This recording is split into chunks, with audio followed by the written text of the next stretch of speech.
आगे बढ़ते हैं और आज की एक और दूसरी खबर पर डाल लेते हैं नजर। पश्चिम बंगाल के सिंगूर प्लांट मामले में टाटा मोटर्स ने बड़ी जीत हासिल की है। कंपनी ने बताया है कि उनसे 766 करोड़ रुपए का आर्बिट्रल अवार्ड उन्होंने जीत लिया है। यानी पश्चिम बंगाल सरकार की इंडस्ट्रियल डेवलपमेंट कॉरपोरेशन लिमिटेड को टाटा मोटर्स को 766 करोड़ रुपए चुकाने होंगे। इस रकम में अतिरिक्त ब्याज भी शामिल है। यानी राज्य सरकार को सितंबर 2016 से 11% की दर से ब्याज के साथ 766 करोड़ रुपए की राशि का भुगतान करना होगा। टाटा मोटर्स ने पश्चिम बंगाल के सिंदूर में टाटा नैनो के लिए मैन्युफैक्चरिंग प्लांट बनाया था। राजनीतिक रूप से यह मामला बहुत सुर्खियों में रहा। बाद में राज्य सरकार ने प्लांट को हटाने का आदेश दिया। विपक्ष के दबाव में टाटा मोटर्स ने इस फैसले को आर्बिट्रेशन में चुनौती दी थी और जिसने अब उसके यानी कि टाटा के पक्ष में फैसला सुनाया है। इस वक्त मेरे साथ जी मीडिया संवाददाता पूजा मेहता जुड़ चुकी हैं।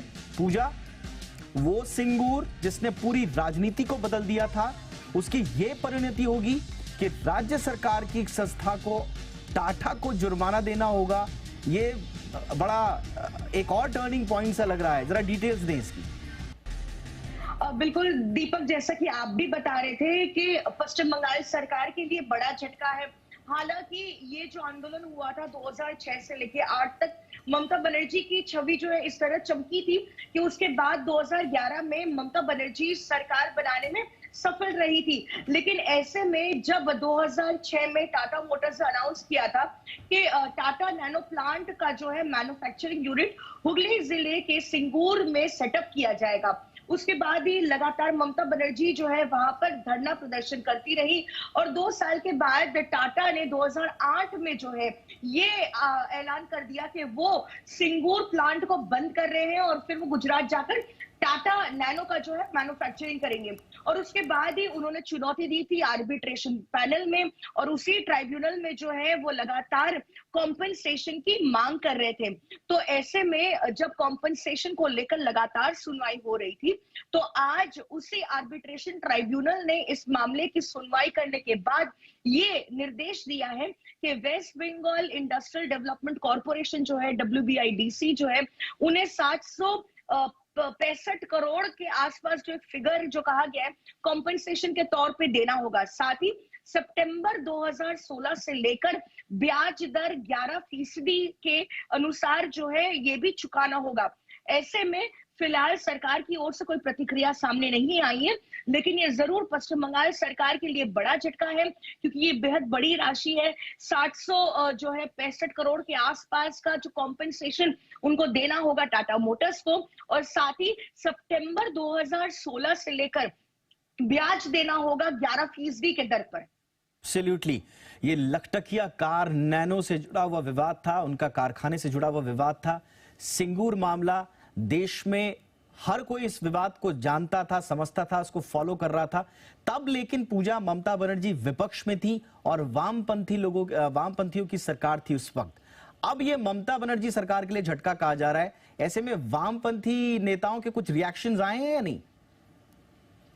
दीपक, सबसे पहले तो मैं आपको बता दूं, जो लोगों को नौकरी मिली थी या फिर जिन किसानों की जमीन ली गई थी उनके लिए ये ज्यादा खुशखबरी नहीं रही जब उन्हें जो है जमीन वापस दी गई, क्योंकि प्लांट बनाने के लिए वहां पर जो जमीन थी उसे ट्रीट किया गया था। ऐसे में जब सरकार ने ये आदेश दिया कि ये जमीन जो है किसानों को वापस दी जाएगी, ना ही तो वहां पर खेती हो पा रही है और अगर प्लांट होता तो वहां पे जिन लोगों को नौकरी मिली थी वो नौकरी भी मिल नहीं पाई है। लेकिन इस बार जब ये आदेश दिया गया है आर्बिट्रल ट्राइब्यूनल की ओर से, वामपंथियों ने जो है बड़ा हमला बोला है पश्चिम बंगाल सरकार पर और ये बोला है कि उन्हीं के वजह से जो है कोई इंडस्ट्री पश्चिम बंगाल में नहीं आ रही है, क्योंकि अगर टाटा मोटर्स जो है नैनो का प्लांट बनाते यहाँ पर तो बड़ा जो है यहाँ पर रिक्रूटमेंट होता और एम्प्लॉयमेंट जनरेशन भी होता। ऐसे में जो है कोई भी इंडस्ट्रीज नहीं आना चाहती थी। जब उन्हें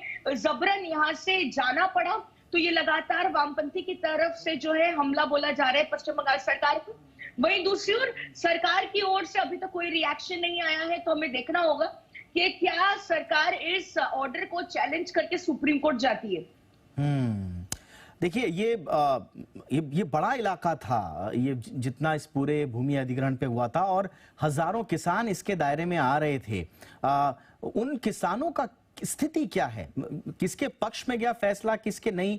लेकिन जो किसान थे वहां पर, जो कहा जा रहा था कि बड़ी उपजाऊ ये बेल्ट है, उनको वापस मिलेंगी जमीनें, अब उनके दिन दोबारा से अच्छे होंगे, उनकी स्थिति क्या है?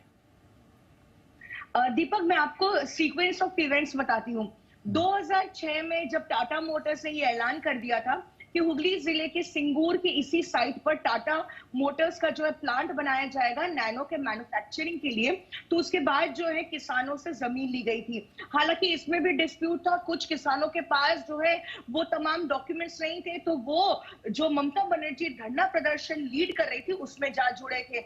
और ममता बनर्जी का कहना था उस वक्त जो विपक्षी दल में थी, और उनका कहना था कि जबरन यहाँ पर किसानों से जमीन ली गई है। तो ऐसे में जब लगातार 2 साल तक वहां पर धरना प्रदर्शन होता रहा, तब रतन टाटा ने जो है 2008 में ये ऐलान कर दिया कि अब टाटा मोटर्स जो है सिंगूर में ये नैनो का प्लांट जो है उसे बंद कर देगी और इसको शिफ्ट किया जाएगा गुजरात में। और उसके बाद पश्चिम बंगाल सरकार में 2011 में ममता बनर्जी एक लैंडस्लाइड विक्ट्री के साथ जो है सरकार बनाती है। और पहली चीज जो उन्होंने सरकार में आने के बाद उन्होंने कही वो ये थी कि सिंगूर में जो किसान थे और जिनकी जमीन ले ली गई थी, उन तमाम किसानों को वो जमीन वापस दी जाएगी। लेकिन तब तक जो है काफी देर हो चुकी थी, क्योंकि प्लांट बनाने के लिए पूरी जमीन को जो है केमिकली ट्रीट किया गया था। ऐसे में ये फिट फॉर कल्टीवेशन नहीं था, तो ना ही तो अब वो वहां पर खेती कर पा रहे, और जो किसान के परिवार से बच्चे या वो खुद किसान जिनको नौकरी मिली थी वो टाटा मोटर्स के प्लांट में, उनको नौकरी भी नहीं मिल पाई। तो ऐसे में भले ही राजनीतिक फायदा किसी दल को हुआ हो, लेकिन किसानों को बिल्कुल फायदा नहीं हुआ। बिल्कुल।